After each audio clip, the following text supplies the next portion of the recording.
Okay, so what I want to talk about today is two main things. One is a little bit about an introduction to running trials and with a specific bent on nitrate trials and how that fits in with the work we're doing with the asparagus growers. And then I want to talk a little bit about just taking representative samples, particularly from the soil, and again, particularly with the reference to nitrates. So this really flowed out of some work we did with Sustainable Food and Fibre Futures, looking at nitrate management in fresh vegetables, and we had a bit of a nutrient budget tool that we created, and it's not quite the same for asparagus because it's more of a perennial crop, and also there's some numbers that we just don't know. So we want to know what's a reasonable amount of nitrate to put onto an asparagus crop and how we might do a budget. So in terms of doing trials, we have been using the on-farm trial guide, which Peter Stone wrote when he was at Crop and Food, now Plant and Food, of course. And these are available. You can either get the set of books from Trade Me, or if you get hold of Dan at Landwise, I can send some out to you. So they're built around a 10-step process for doing any kind of trial you want to think about, and basically work out what it is you want to do, get the treatments right, the measurements, the design, choose the right site as you do the trial, tidy it all up and analyse your results. So I just want to play around with the first few of those and explain how they fit with what we're doing here. So the concept is, the first thing is, do you know what you want to know, and do you know why you want to know it? And if the answer is not, if you can't answer that in a very short sentence, it's too complicated and you need to go away and come back again when you've got a short sentence. Because if it's a long sentence, you're probably trying to measure too many things at once with too many confusions, and it'll be really difficult to do. So in terms of this project, there's a couple of things that we might do. It would be, what rate of nitrogen is justified for my crop? That's a simple sentence, but it's a bit of a tricky question. And will a different rate of nitrogen at the start of fern growth affect crop yield in the following season? So that would be another question that we might want to answer. And the reason we're trying to do this is to collect data that we can build understanding of nitrogen pools and dynamics, and altogether work out what best practice might be. So that's the concepts.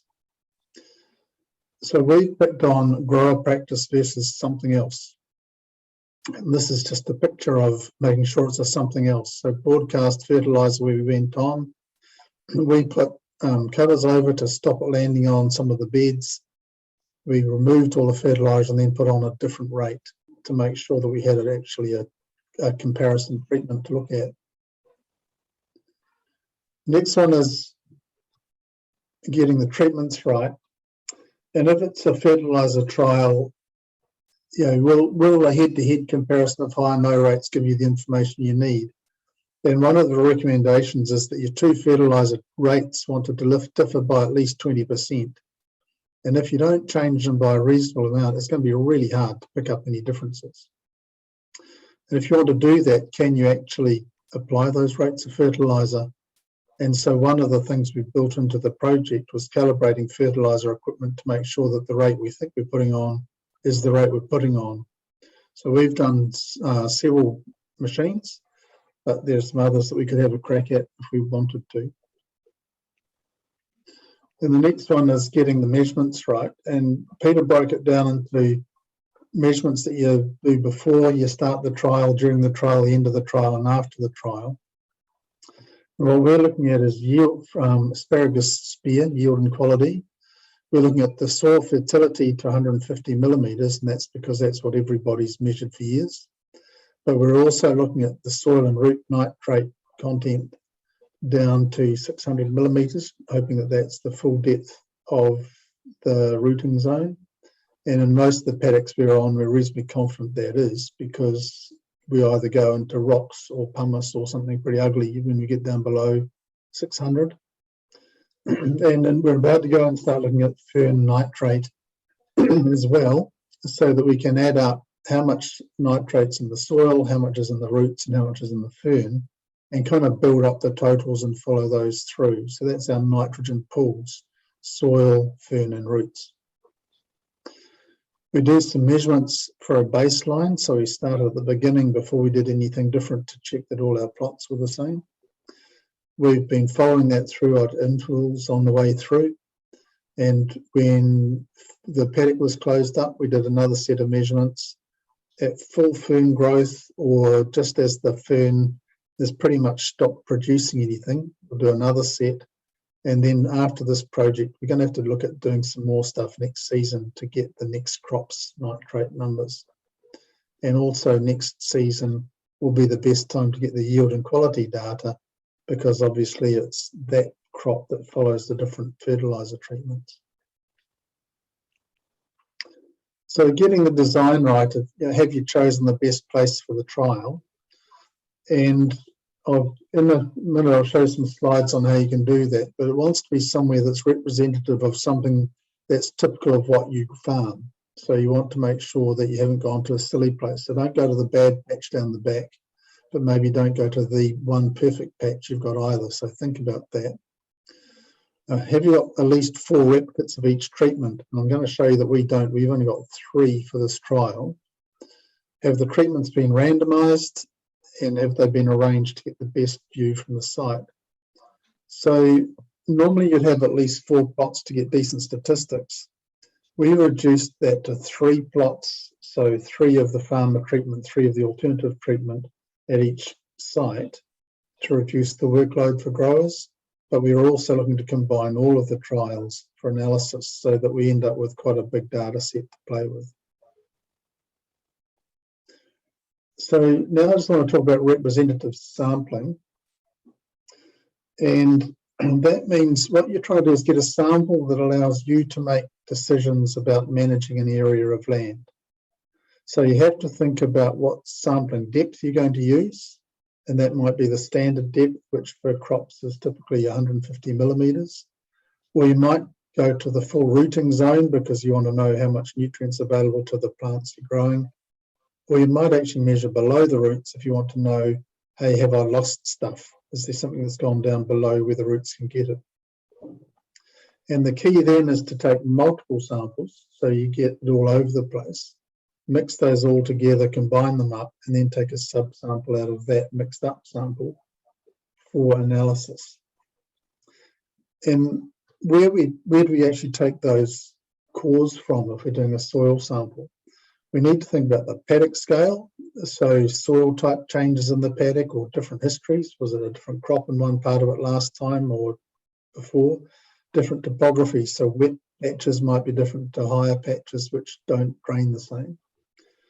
And then within your beds, you need to think about that too, because you could take them all right down the middle of the plants, or you could take them in the middle of the rows, or you could take a bit of a mixture, and ideally you want to take a bit of a mixture.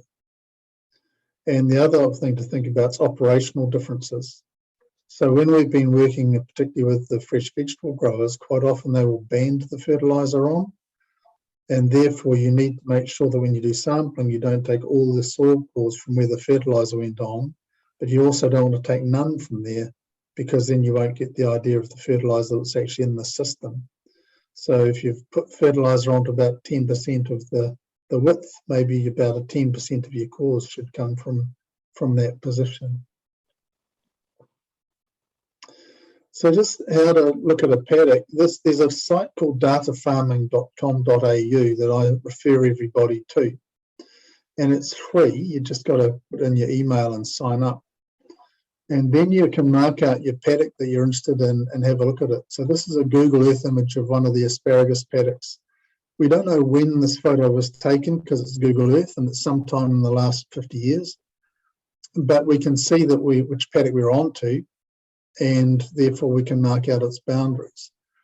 And I know that this is slightly old because some of this area down in here, that's been replaced and should be growing along, but I just don't know when this was taken. But what I can look at is the normalised difference vegetative index, and that's the amount of greenness in the canopy. And that's a satellite image that we can get very, very often. If you look down the bottom, you'll see that the last satellite image of this site was taken on the 11th of March 2022, so it's really fresh. And every 5 days or so, we go back from there and there's some more satellite images.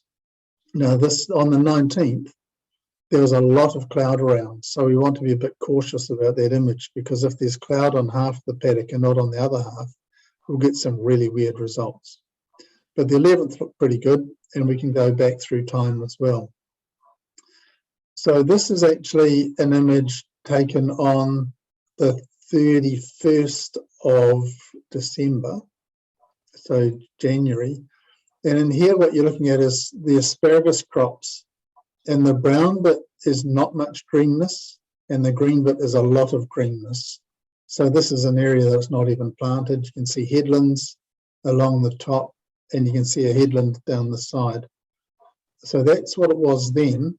If you're trying to work out where to put your trial, it's probably not a good idea to put one treatment in the middle of a green bit and another treatment in the middle of a brown bit, because you've already put a whole lot of bias into your system and you don't know what you're going to get. So here's another image. This is exactly the same place, right? But this is now the 11th of March, so just the other day. But this image is telling us that there's a strip down the middle that's got different amount of greenness. So very little greenness in red and a lot of greenness in blue. But you've got to be a little bit careful, because if you look at the scale on the bottom right corner, this image has it's been only split over a certain range. So it's quite chopped up. If you looked at a much wider area, some of that difference would blur away. So it's probably okay. This paddock here, look, at the bottom one, looks pretty good, but we want to be a little bit cautious about where we do things in the rest of this paddock here. Or if we've done something different, it's telling us, hey, we're picking that up in the canopy now. In terms of sampling depth, it really comes down to what are you trying to monitor.